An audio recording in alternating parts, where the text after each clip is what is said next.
I kind of forgot that I should have like done set up my green screen stuff in order to film like the intro to this video. Here, I can just kind of like go back here. There, I'm on the green screen now, and I'm sitting in that chair. Welcome to intro. Oh god, I'll have to use the camera audio for that. Anyways, I got a little set going up, so we're going to be working on this thing. I'll explain it a little bit more in depth later, but part of the reason I'm doing this video is I wanted to experiment with a different recording setup. So like I have a camera up here now, got some lights on the sides, my main studio light. Sorry if that's too bright. My microphone has to be on this stand, which is kind of annoying, but it should work. I kind of wanted to test things out to see about recording videos with an overhead camera to do more things like this. So I'm doing something a little bit simpler this time around, but I still think it's kind of interesting. So bam, camera number one. Camera number two. Hopefully this works out. I also hope that the audio comes out okay, as this is a very different kind of setup for me.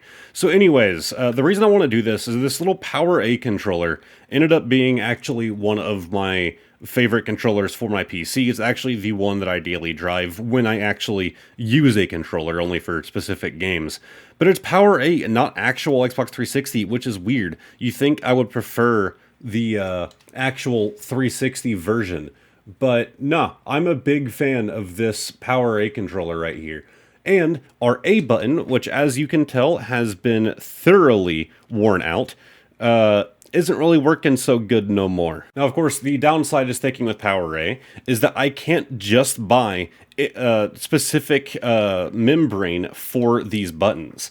But I have a solution. In this little bag, we have membrane for buttons.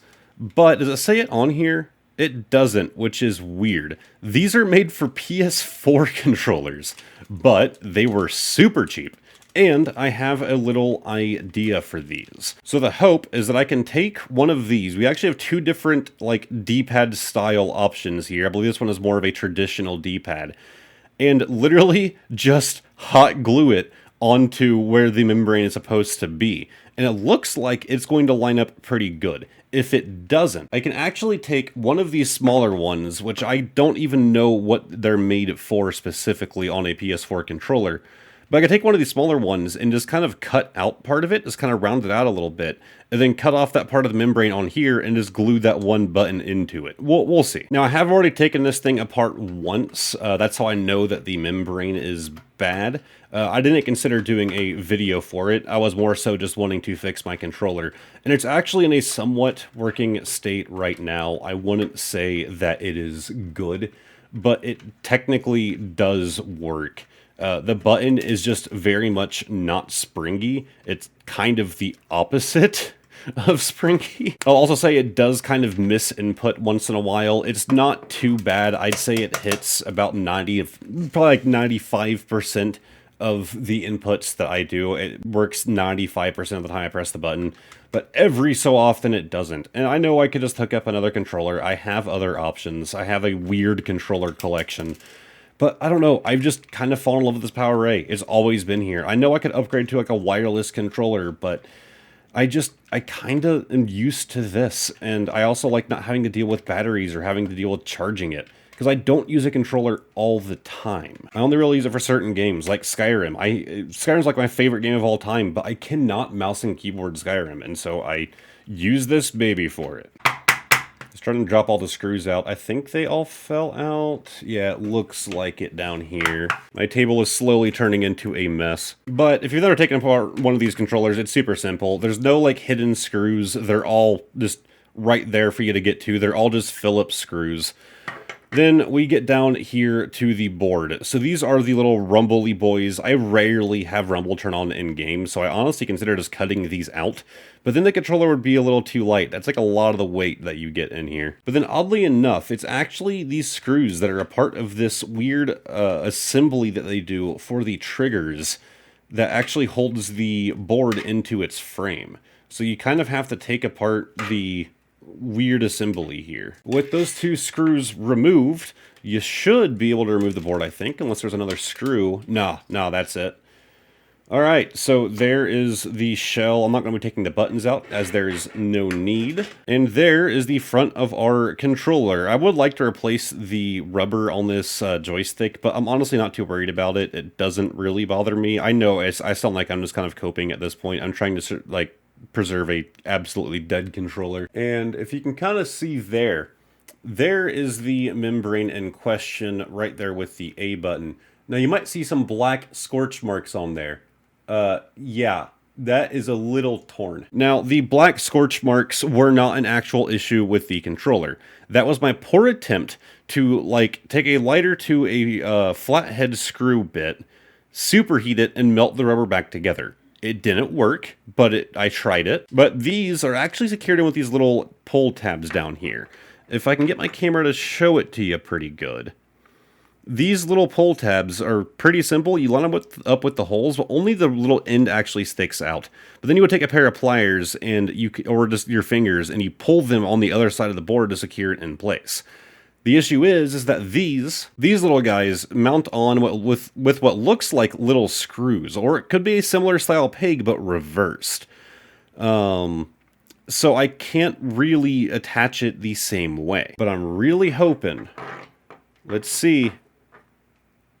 Okay, it's going to need trimmed a little bit because it's riding up on that trigger up there. But it looks like they are all lining up pretty perfect with those contact pads. I just need to like kind of cut off some extra up there. Yeah, you can see they really didn't give you much room for that to be installed on this. You can even see their diagram is kind of cut off. So we just need some kitchen scissors, hopefully, and just kind of trim this off. I don't want to trim too much. It does cut pretty easy. I don't want to risk trimming too much and making that button too weak as a result, and more likely to tear or receive damage in the future. Yeah, I need to trim off more. Sorry if this isn't the most in focus here. What if I kind of like move this camera closer? Like that. Yeah, that kind of works. And then we zoom it in so it has an easier time focusing. We just need to trim off a little bit more. I don't want to do too much. Ooh, that's real close. That might even be too much. Let me set it down. Oh, no, she still feels nice and good. I don't really cut enough of the verticality off of it. The actual depth of the dome itself.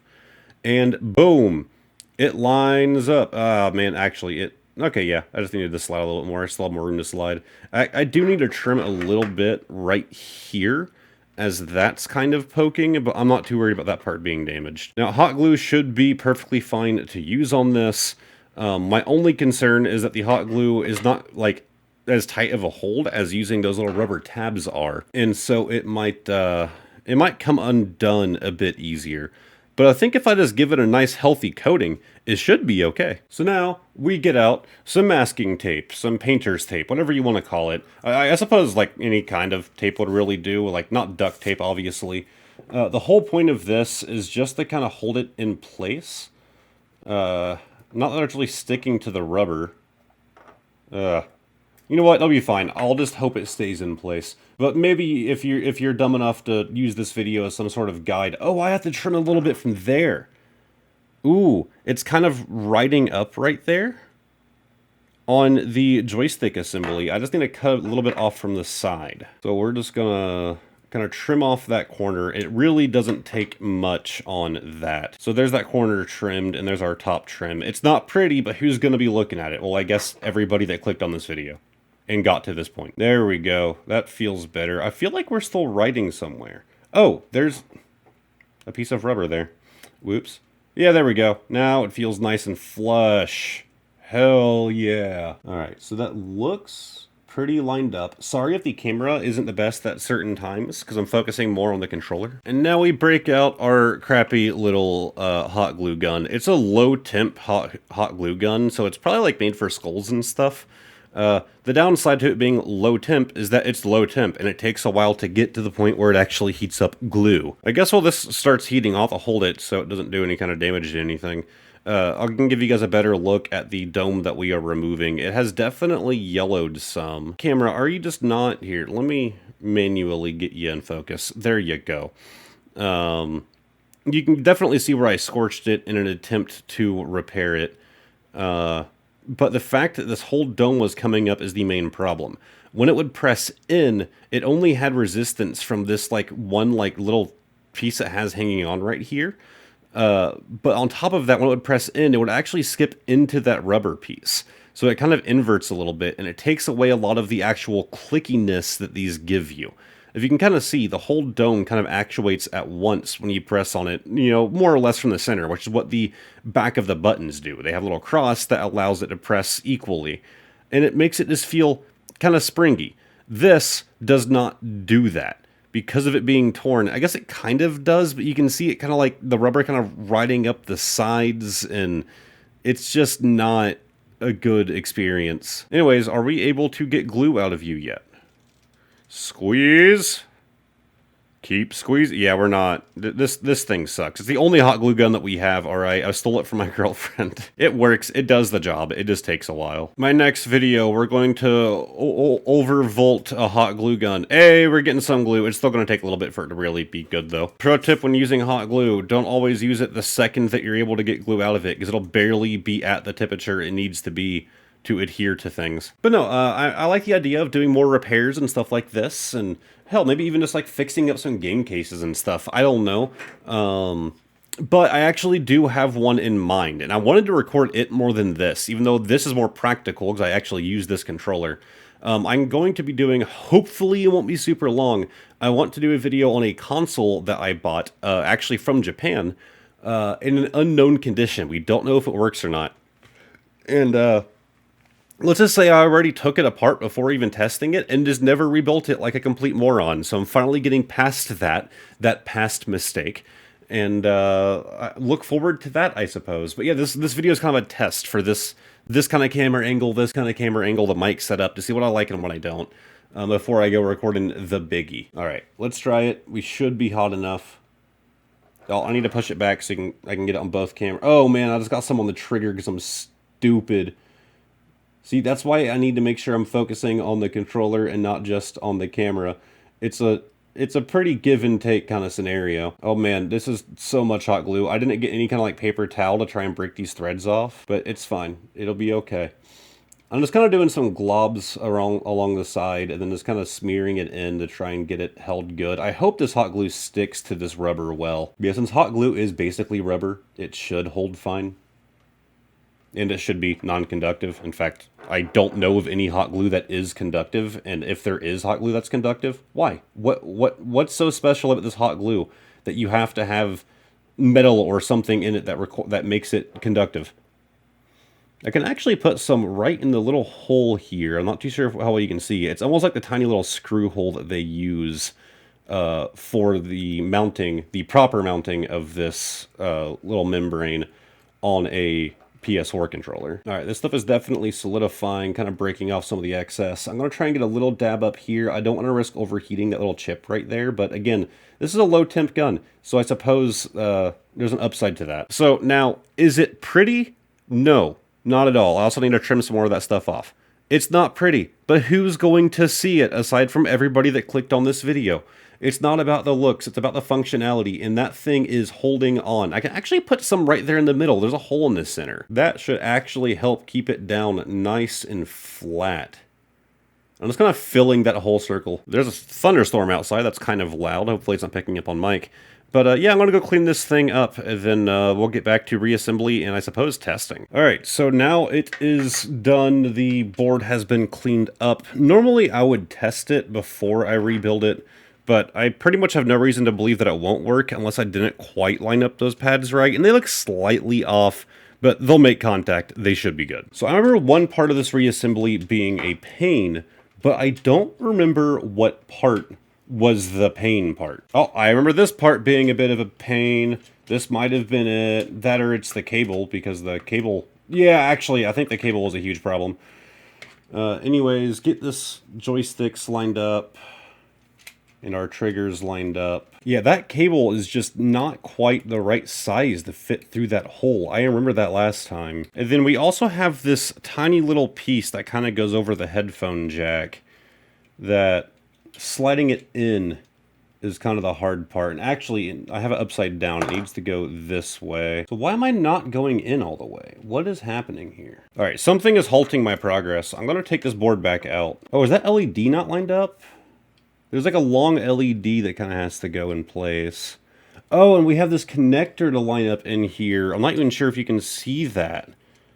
We have all of this row of pins that has to plug into that. Maybe that was part of the problem? My bumpers are trying to pop out. Hey, okay, it seems like the bumpers were the big problem. Okay, so I believe we are pretty much in. Yeah, there's still a large gap here, and I do not know why. None of this looks particularly wrong to me. Oh, well, we do have one problem. This little hinge piece is sticking sideways. It's poking out too far. Although maybe that's how it's supposed to be, because I can't get it to go in back any further. But nothing else looks like it should be interfering. I'm so confused. I know I had some trouble last time, but not this much. Alright, now it seems to have gone in right. That was a pain. There's going to be a lot of crap cut out there. Alright, I think we are good to throw the back shell back on it. Oh, easy now. That little part, that little audio jack cover is the worst part. Ooh, yeah, we going back together. Alright, then we just put the screws back in to kind of hold it all in place. We do have a couple little gaps going on in the shell here, but when I put all of these screws in, it will kind of close those gaps up. It will bring them close together as the screw kind of pulls the front shell towards the back. I'm used to working on arcade machines. This is a bit different than an arcade machine. Although, I mean, small electronics kind of come hand in hand. Like when you're doing arcade stuff, like modern arcade machines, you're going to be doing small electronics along with regular electronics and like motors and all of that, because you're going to have parts in your in the games, in the machines, that are going to be small. You're going to have some small electronic components here and there. Like I have to work on like the Guitar Hero guitars and stuff like that. So I do some small electronics, but I'm also usually doing it more back end. Wow, that feels so much better already. My camera, my front-facing camera is going to be dying here in a minute, because this is actually, I'm using my phone. For some reason, it limits videos to 10 minutes. I think there's a setting I can turn to turn that off, but I'm not too worried about it. I'm just putting screws in. Oh, no. It should be fine. It should be fine. I'll take it apart later and fix it myself. I'm not going to do it on camera. I was looking at it and I'm like, hold on. This feels so much better. I have all of the screws in place. Oh, sorry. Camera dead. I'll explain in a minute. So anyways, I was like, hold on, I have all the screws in it. Like, why do I have 2 extra? I forgot the 2 that hold the board into this shell. I am stupid. It's fine though, it'll still work without them. But I will go on my own time and do it. I don't feel like doing it on camera, as doing it on camera with all of this stuff, including this thing in the way, kind of makes it a bit of a pain. But already, like, listen to this.